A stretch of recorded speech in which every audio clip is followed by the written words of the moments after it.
This is a story about the stories we tell ourselves, the stories we live out in the world, and the space between those two.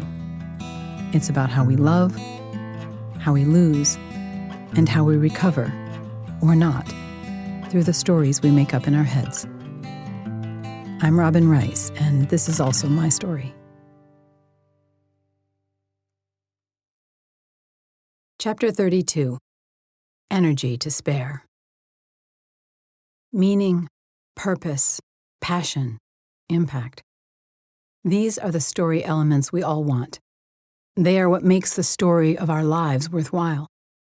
More and more, though, I've noticed most want them in a drugstore greeting card way, a vision board to make it so way, in an addicted life has no meaning without them way, in a looky what I found way, in a self-loathing what a failure I am not to have found them way, in a only if I can make money off it way. Here, let me get up on my soapbox for a minute. In good storytelling, you don't go after meaning or wait on it to land. You make it, usually from hard choices that you can't know the outcome of when you start. Purpose is a direction, but it doesn't come as a calculation or a warrior pose, feel the burn photo op. It flowers inside of you, like sweetness, like joy. Once you hit upon what is the most valuable to you personally, you'll feel it.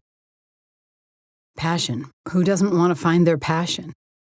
I hear complaints about it all the time. I haven't found my passion. As if it has to live up to the hype of what we're supposed to feel when falling in love. Passion is usually wished for as an arrival without effort, without exploration, without making space for dumb luck to hit us in the head. Being a fool for passion sounds great, but in fact, it can be downright embarrassing if we look at it closely. Impact. To change the world, or our corner of it, in a way that tells us we matter, that our contributions matter, that we've left the place better than we found it. That's beautiful. But these days, the numbers have to be big, really big, to count. Otherwise, we have somehow missed the mark. Side note, I have never hit a bestseller list with any of my books and have long given up on it as any kind of real goal. If you're listening or reading to my writing right now, well, lucky me that you took the time. Really. Just you and me right now, connecting over time and space. Asynchronous, but still, isn't that impact? Why is it counted as less than because I've never had 1 million sold? Meaning, purpose, passion, and impact are all worthwhile, to be sure. But mostly, we've gone about it all wrong. They require our work, our investment, our sweat, and our sweating it out. It's our human job. We don't find these, we make them. We make meaning, we make purpose, we make passion, we make impact. We make. And by the way, I'd use the word create instead, but that's so overused as to be nearly irrelevant. Make is rougher, more honest, more raw, more true. So many people are unsure if they are creative, but anyone can make, even if it's only a sandwich or a phone call. I'm sorry if this is bursting any bubbles for you, but that's how it is. Maybe you know that, and most likely if you do, you have found meaning, purpose, passion, and impact somewhere. If you don't know that, maybe you're still hoping these beauties will somehow land on you, like a bird of paradise arriving on the winds of a winter blizzard. Making something is a story journey, one that everyone should know the signposts for. It starts with a need, moves to an idea, carries on into experimentation, fails,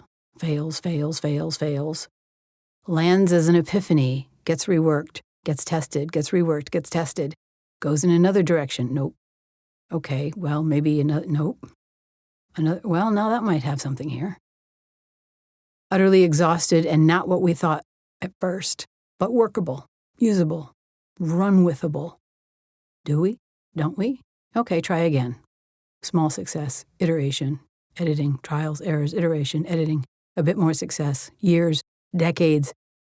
Finally, it starts to look like you're winning, like you've made something, maybe of yourself. Ask any real maker about meaning, passion, purpose, and impact. You'll get an earful. It was a journey, each and every honest one will say. A journey they are still on, if they're still alive. Everyone knows this about meaning, purpose, passion, and impact. Everyone has always known it, at least somewhere deep down. But we have been seduced. The scroll is real, baby.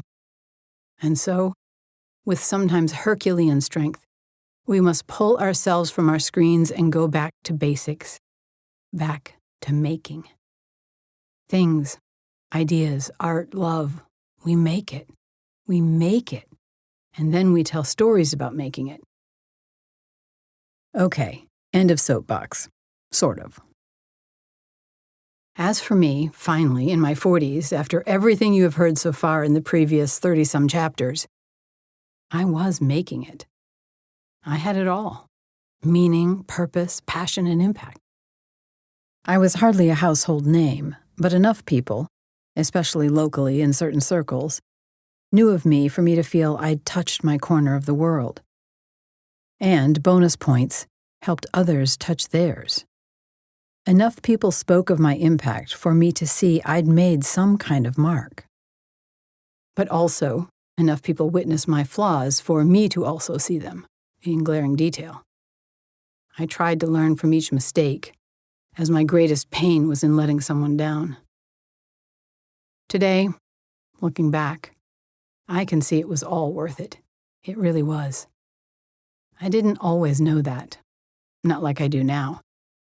But that's how it is in the middle of your story.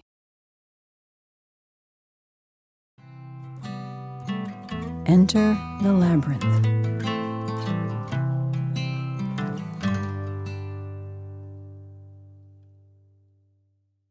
Just as money makes money, energy begets energy.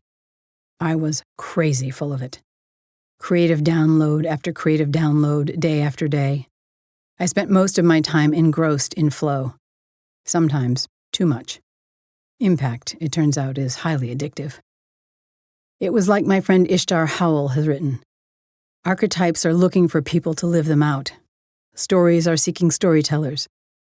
Myths long for those willing to live mythical lives. The trick is being open to surf the wave when it arrives.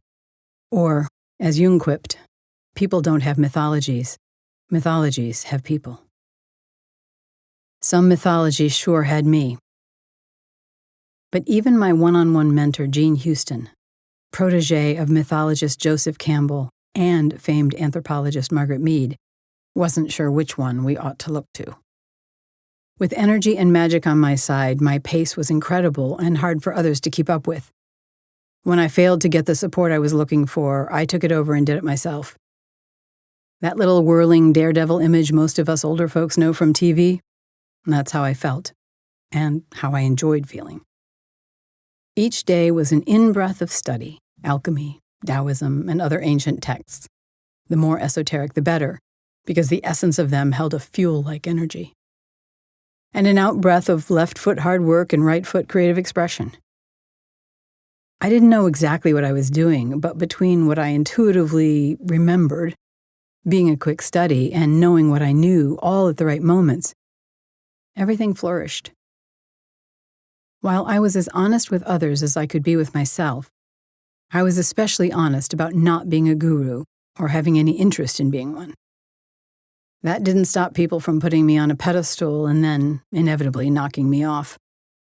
Turns out some people want someone else to know what they don't, and so they can imagine a someday version of themselves to strive for.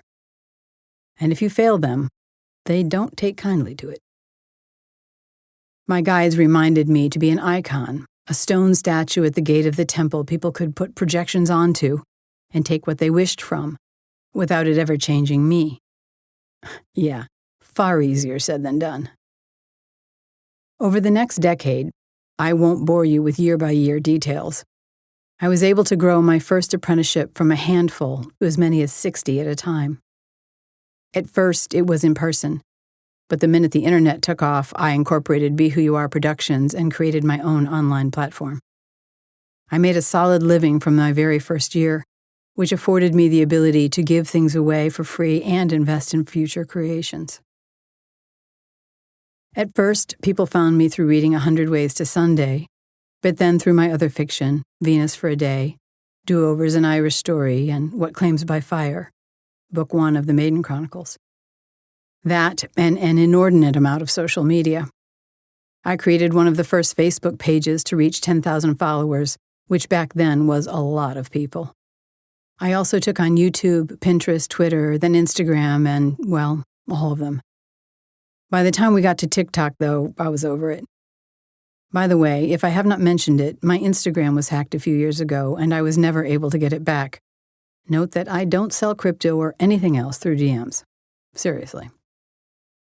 I started public speaking, the in thing to do at the time, and quickly got international gigs. M-Bank in Warsaw, the Mind Conference at Google in Berlin, Inside Out in Zurich. But, to be honest, I didn't enjoy it. I was fine on stage when I was speaking to the greater truths that I knew, but acutely uncomfortable when I had to adapt it to the standard corporate values required of inspirational speakers. I'd become physically and psychically allergic to a lie of any kind. And so often what sold was a lie, or at least heavy wishful thinking. I wrote my own copy because copywriters were all about pushing pain points and seducing. I quickly learned I didn't want the people that attracted. Also, it felt like shit.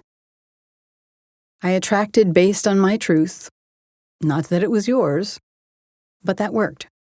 And though I had no trouble with using my voice for audio, like this here, all photos and videos made me uncomfortable. Always had and still do, though now it has far more to do with the downfalls of AI. More on that later. I wanted impact, but was uncomfortable with exposure. It was a difficult balance. I created workshops, online courses, and travel trips on any and every subject that interested me. I took people to Ecuador, Costa Rica, Ireland, Sedona. Week-long trips with busloads of happy campers. Well, most of the time. I was in a position to risk, financially and otherwise, and so I did. There was a lot to explore in my creations. I checked recently. I have 991 hour-long class calls, privately uploaded on SoundCloud. Crazy. It began with courses like Shape-Shifting Beauty that turned into the most beautiful you ever. Someone else named that. Someone thought we needed a big promise. That became a year-long program and a travel trip, both called Healing with Presence and Beauty. Is There a Shaman in You was a 4-night recorded live event that turned into a year-long program. Then for those who wanted more, another 2 years on top of that. I made it up as I went, and everyone knew I was doing just that. Then there was Work as a Soul Path, then The Significant Year. Writing for Your Life was a weekend workshop that turned into becoming a master storyteller with your life. Then that was rebranded and fleshed out into the 28-day Speaking Your Sage, Writing Your Whys. It finally morphed into Finding Your Voice. I taught Mentoring the Mythological Soul and the Art of Inner Inquiry, the Art of Awakening, Growing Through Flow States, Mapping a Book in an Hour, which would eventually lead me to work with New York Times bestsellers and Oprah list authors. I also created a plethora of audio meditations. The 5 Senses meditation, Every Possible Kindness. The big one that lasted so many years out there, There Is Nothing Wrong with You, which is still a favorite on the Insight Timer app. Also The Barn Dance, a story I wrote and recorded and put on repeat with ever-reducing sound levels to help people fall asleep. 51-minute Meditations with Robin Rice was an app I created when apps were barely known. That was too costly to keep up back then. Every platform required individual updating. Those meditations lived on in my website until recently, and there are still a few on Insight Timer. Other meditations to help you step into your best possible future and who knows what else, I can't remember. Tongue for the world, the shaman had said. I was working on it. Training Your Inner Warrior became my most impactful course. It came when people asked how I got so much done, and I told them I couldn't say, but I could show them, if they would do a little reading and even less homework for 31 days in a row. Something like 15,000 people signed up in a week one year when I gave it away for free at the start of a new U.S. presidency, my frustrated response to a political situation that people seemed to resonate with. So, of course, we had to create Mastering Your Inner Warrior and Deepening Your Inner Warrior. The course eventually became a beautiful book and workbook, compliments of a very talented New York City art director. Then there was This is Awakening and The Alchemy of Awakening. The Year of Awakening course was run for several years. It has a group of grads that are still meeting today on their own. Truth was, I was more proud of the connections I helped make than the materials themselves. Even today on social media, I see former students connecting with others they met in class and are best friends, business partners, and more. Mapping the Great Journey was a year-long program, and okay, it's exhausting just looking at the list now, and I probably exhausted your interest in hearing about it. But I was far from exhausted at the time. So why not take on social change? The Awesome Women Hub Facebook page, which highlighted the generosity model of sharing others' works, offered loads of opportunity to create change.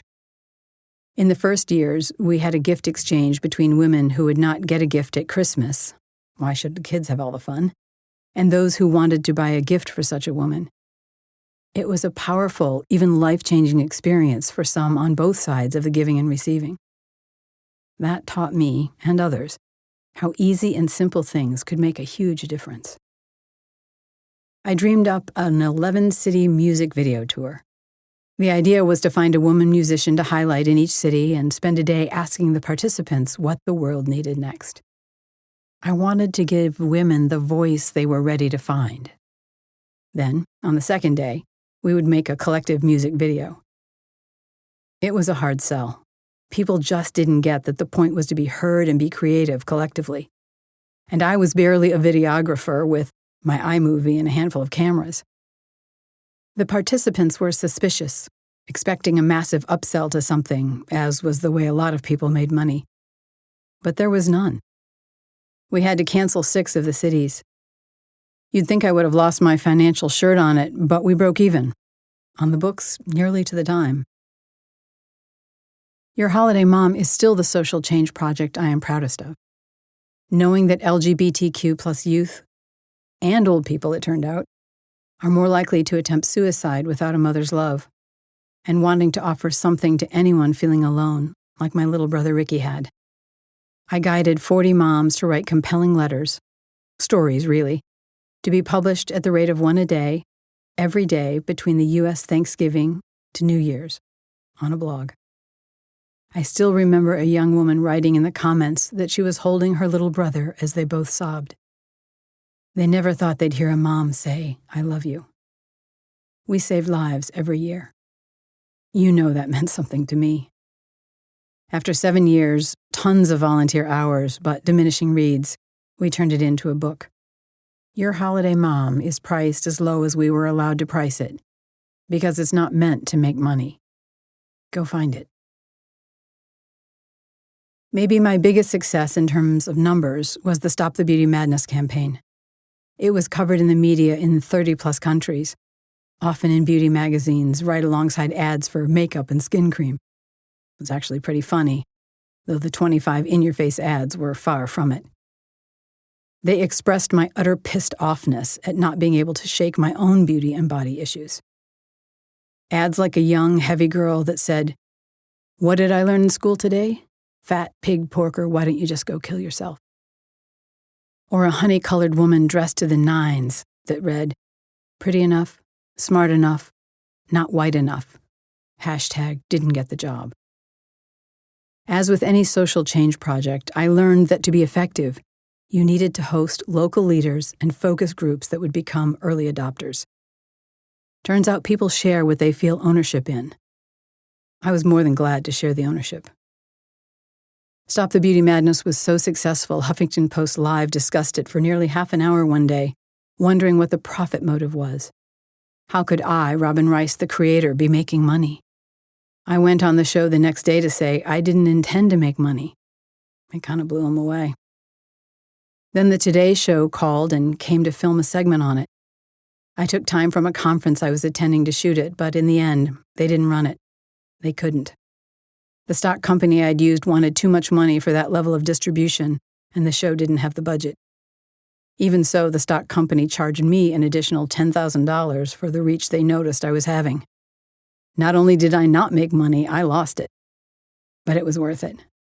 I was a little less angry at the world. A little. Side note, for the most part, men didn't get why the ads had to be so harsh, but the women got it immediately.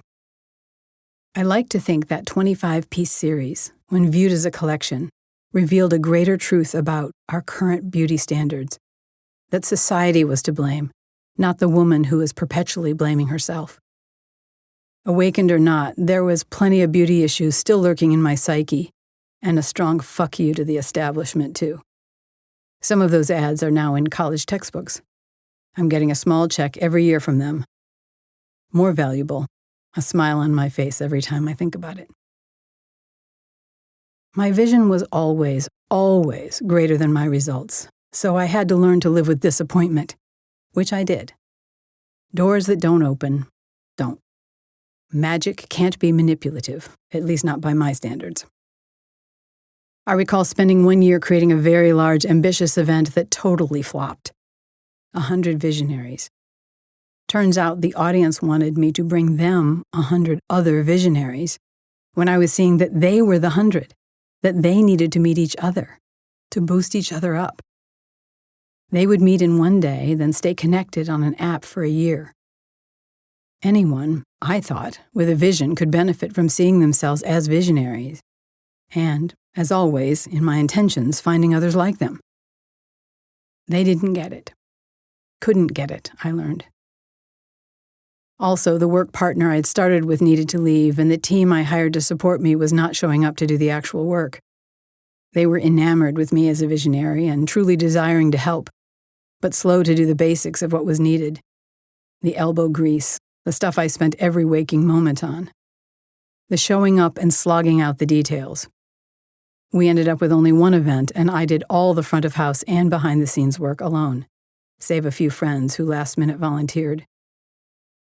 It was crazy exhausting and so disappointing. I learned a lot about what people can handle, especially when it comes to their story identity. Calling yourself a visionary, even if you have a vision, is a hard sell for almost anyone. I also learned, through all my endeavors, not just this one, that getting people to show up and do the work is hard. Leading is hard. People who like their stuck stories, even if they say they don't, are hard. Also, your vision isn't always going to be theirs. Also, a collective vision isn't always easy to find. I wanted to do things differently, but often I was too different, stretching beyond my reach. Thankfully, I didn't take it too personally. Every creative life has flops, I assured myself. Others told me, later, that they knew it would not work, but they didn't think I would listen. Headstrong and heartstrong, this was always my failure. Again, lessons learned. My own vision and positive intentions could only go so far. It was disheartening but good to know. It's a cliché, and it hurts. But the truth really is that one failure teaches us far more than a string of successes. All I could do was commit to learning, and I did. That, along with a strange capacity to change almost anything in my behavior as soon as I knew I needed to, took me a long way. Yet, even with all this, eventually, and still with energy to spare, I ran out of ideas. I'd done all I wanted to do and then some. What's next? I didn't know. I realized that I needed something more to sink my teeth into, something I would love to invest in for many years to come, but I had no idea what that might be. Something that would challenge me at the highest levels, yes, but what? I decided to take a risk, a huge risk, and ask those who knew me best. 12 people from all walks of life showed up to work with a facilitator I'd brought in. From clients and students to my adult children, an ex-boyfriend, Scotty and Terry, everyone showed up with passion, ideas, and so much more. My job was to shut up and listen. Whatever they decided, I promised I would do my best to create. What they decided is what I've been doing ever since, which is almost a decade now. To bring my wisdom, insight, and talents to world-level leaders from around the globe. I wasn't sure how that was going to happen, but almost immediately it did. Clients showed up and we made lists of changes we wanted to occur in record time. They did, including clients who are now married to the partners we put on the list. Not long into this work, I heard 2 letters that put my spine straight. AI. I don't know how I knew back then, but I did. That was where the real power of the future would be. I would end up working in AI at the highest levels of impact through C-suite leaders who wanted spiritual, personal, and professional growth. And yes, some magic too. We were not sure what to call me. Coach, shaman, mentor, magician. The team of 12 had decided on waysayer, but that wasn't going to fly in the business world. Finally, we decided on Rainmaker, and Rainmaker Consulting was born. I wasn't a king, I was a kingmaker. And in becoming so, I would have a reach greater than any I could have imagined. I would use my magic, but also my logic and my skill for good, at scale, around the world. Every so often, I would remember what my guides had said about them not being as worried about me falling into my ego as they were about me not stepping onto my path, that they would humble me as needed. Well, I had stepped onto my path, and I thought my ego was, all in check. Good enough, anyway. Turns out, I was wrong about that.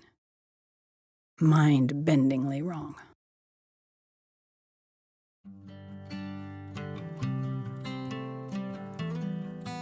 Enter your labyrinth at BeWhoYouAre.com.